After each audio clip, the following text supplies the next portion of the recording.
نبی پاک صلی اللہ تعالی علیہ وسلم نے یوں بیٹھے بیٹھے ایک دن صحابہ سے فرمایا یار روز نہ بیٹھے رہا کرو، وقفے سے ملا کرو۔ کچھ لوگ زیادہ ساتھ رہنے لگتے ہیں تو ادب نہیں نہ رہتا، ان کو احساس نہیں ہوتا کہ میں کیا کر رہا ہوں۔ تو نبی کریم صلی اللہ تعالی علیہ وسلم نے صحابہ کے مجمع پہ نظر ڈال کے فرمایا، حضور فرمانے لگے روز نہ ملا کرو، وقفے سے ملنے سے محبت بڑھتی ہے۔ حضرت صدیق اکبر بھی مجمع میں بیٹھے تھے، وہ بھی 3 نمازوں میں نہ آئے تو پیچھے ہی نماز پڑھ کے چلے گئے۔ ایک روایت ہے عصر مغرب عشاء، اور دوسری جگہ لکھا کہ نہیں ظہر عصر مغرب تھی، پیچھے نماز پڑھی چلے گئے، پھر عصر پڑھی چلے گئے، پھر مغرب پڑھی، اور حضور نے ظہر کے بعد حضرت انس بن مالک سے پوچھا ابو بکر نہیں آئے؟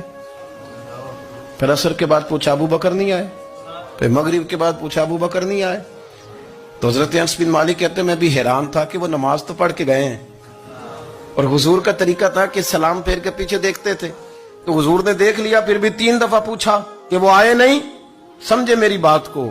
حضور فرما رہے ہیں نماز پڑھنے تو ساری دنیا ہی آتی ہے، وہ تو اسپیشل آیا کرتا تھا، وہ آیا نہیں؟ آئے نہیں جناب صدیق اکبر؟ تو حضرت انس کہتے ہیں میں نے جا کے دروازے پہ دستک کی، حضرت انس قریب رہتے تھے نا حضور کے، تو نبی پاک کے لاڈلے تھے، تو پھر لوگ بھی ان کا لاڈ دیکھتے تھے کہ یہ حضور کا قریبی ہے۔ تو کہتے ہیں میں نے دروازے پہ دستک دی تو حضرت ابو بکر صدیق فرمانے لگے کیسے آئے ہو؟ میں نے کہا یار آپ چنگے سیانے بندے، حضور نے 3 دفعہ پوچھا ہے، 3 دفعہ پوچھا ہے۔ تو حضرت سیدنا ابو بکر صدیق دوڑے آئے، حضور حکم ہو؟ تو نبی کریم نے فرمایا یار سارا دن تو نظر ہی نہیں آیا، تو کدھر تھا تو؟ سارا دن ملا ہی نہیں۔ اللہ کرے آپ کے اس جملے کے حسن کی سمجھ آئے۔ آپ دیکھیں جو چاشنی یہاں ٹپک رہی ہے، جو وقار یہاں ٹپک رہا ہے، ذرا اس کا مزاج کو دیکھیں، اور یار تو نظر ہی نہیں آیا سارا دن۔ تو حضرت صدیق اکبر کہتے ہیں کوئی بات بھی نہیں تھی پر میں رو پڑا۔ میں نے کہا حضور آپ نے تو فرمایا تھا کہ ذرا وقفے سے ملا کرو، محبت بڑھتی ہے۔ تو حضور فرمانے لگے ابو بکر میں نے کہا تھا پر تجھے تو نہیں نہ کہا تھا، تو کوئی اور تھے جن کو کہا تھا، تجھے تھوڑا کہا تھا، اور اتنے بڑے جملے نہیں ملیں گے۔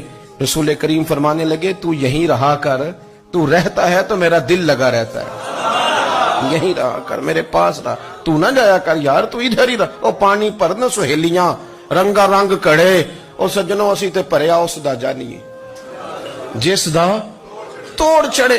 آپ ذرا اس لطف کو آپ دیکھیں، اس ذائقے کو۔ میرا دل کرتا ہے کہ میں یہ حدیث نہ لوگوں کی روحوں تک اتار دوں۔ حضور فرماتے ہیں میں نے جس کے سامنے دین پیش کیا اس نے دلیل مانگی، وہ بھی کوئی اپنا ہے جو اپنوں سے دلیلیں مانگے، وضاحتیں مانگے، یہ کیسے تھا تو وہ کیسے تھا، تو یہ چیز کدھر سے آئی تو وہ کدھر گئی۔ آپ اپنوں سے دلیلیں مانگ رہے ہیں، آپ اپنوں کو کٹوروں میں کھڑا کیا ہے۔ حضور یہ نہیں فرماتے کہ دلیل تھی کوئی نہیں، فرمایا جس نے مانگی میں